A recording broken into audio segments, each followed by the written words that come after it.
come get ready with me for the worst salon experience I have ever had. And I'm getting ready on the floor because I ain't got a vanity desk. So I walk into this salon and I've got an interview, and as soon as I walk in I'm like, I've got an interview for this and that. And then she was like, perfect, just take a seat. Bear in mind, this wasn't the manager or anything.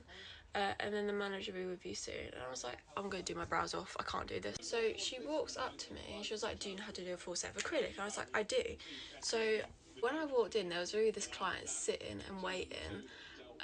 And then she sat me with that client that I was already sitting and waiting. I was just like, oh my god, this cannot be true. I don't want to be here. I really don't want to do this. I did an analysis of the client's nails, and I realised that in the pinky there was a crack of the nail plate exposing the nail bed, right?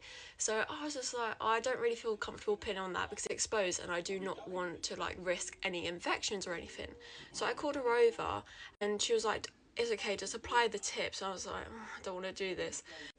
And then I called her over again. I was just like, are you sure about this? Because I really don't want to do this. So anyway, she took the tips for extensions and stuck it on, and then she said to the client to like kind of reassure the acrylic works as a plaster. And I was just like, this is not true, this is actually not true. After doing all the prep, after applying the tips, I needed the acrylic monomer, and I was like, oh, where's the acrylic monomer? And then she was like, oh, it's here, we leave it on the radiator so it warms up. And I was just like, what? This cannot be true. Like, what do you mean you leave monomer on the radiator to warm up? Like, monomer should be staying at a one consistent temperature. It can't be any higher, it can't be any lower.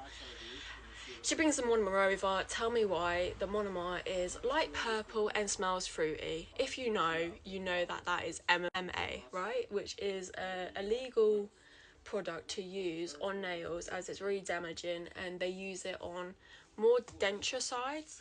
So I was just like, oh great, this is just not good. No wonder why they gotta warm it up.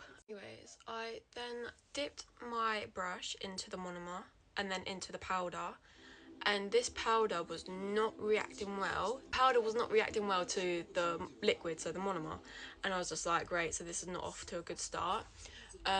Again, I still don't know what anything is. The sanitization, oh my god, let me talk about that real quick. When I was doing the prep, you push back the cuticles and you cut them, don't you? And normally they come into a sterilised pouch. That's how you know that they are fully sterilised, and that is normally in a UV steriliser or a autoclave, whatever you want to call it. And that is how you know it is properly sterilised. Anyways, tell me why I looked to the person to my left and